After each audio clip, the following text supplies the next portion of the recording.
নমস্কার সবাইকে। আজকে বিনা রসুন আর পেঁয়াজ ছাড়াই গলদা চিংড়ি রান্না করব। কেটে ধুয়ে পরিষ্কার করে নিয়ে এলাম। এখন হলুদ আর লবণ দিয়ে ম্যারিনেশন করে নেব। আর সাথে রয়েছে আলু ডুমো ডুমো করে কেটে রাখা। এই আলু দিয়েই কিন্তু রান্না হবে। এই দেখুন, 10 মিনিট রেস্টে রেখে দেব ম্যারিনেশন করে।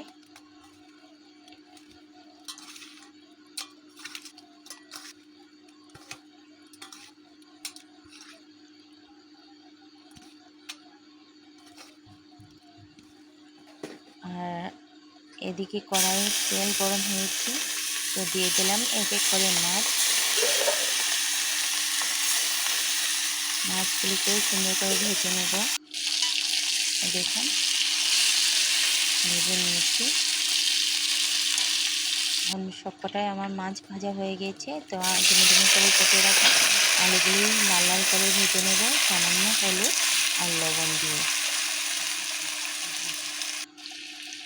অসুস্থতার কারণে ভিডিও আপলোড করতে পারিনি, আমার থেকে কিছু সমস্যা ছিল, তার জন্য অনেকদিন পর এসেছি। আশা করি আপনারা পাশে থাকবেন। ফোড়নে দিয়ে দিলাম 5 ফোড়ন, তেজপাতা, শুকনো লঙ্কা, আর দিয়ে দেব কাঁচা লঙ্কা আর আদা পেস্ট করে রাখা।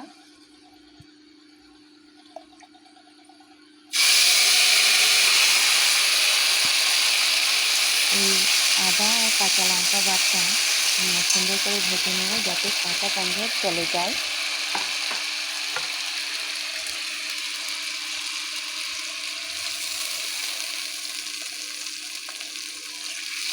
কিছুক্ষণ ভেজে নেব।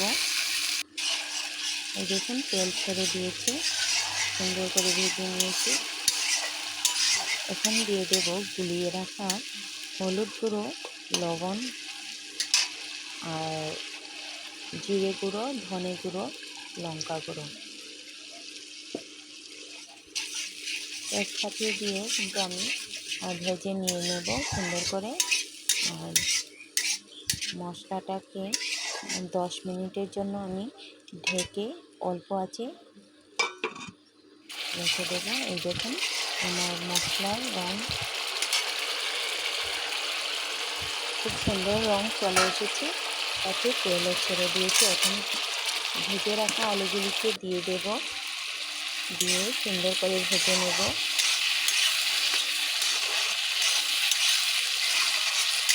ভালো লাগলে অবশ্যই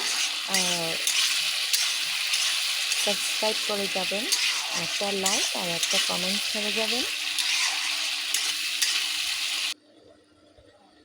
নারকেলের কিছু দুধ দিয়ে দিলাম, দিয়ে আবার সুন্দর করে 10 মিনিটের জন্য ভেজে নেব অল্প আছে।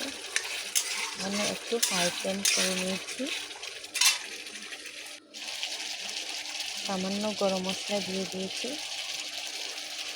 কারণ শেফের মতো বেশি মশলা পছন্দ করে না, তাই অল্পই দিয়ে দিয়েছি।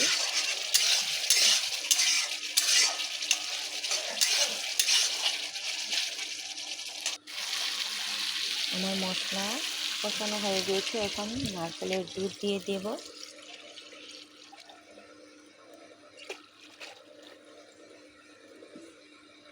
ফুটিয়ে এলেই কিন্তু আমি মাছ দিয়ে দেব। এই দেখুন,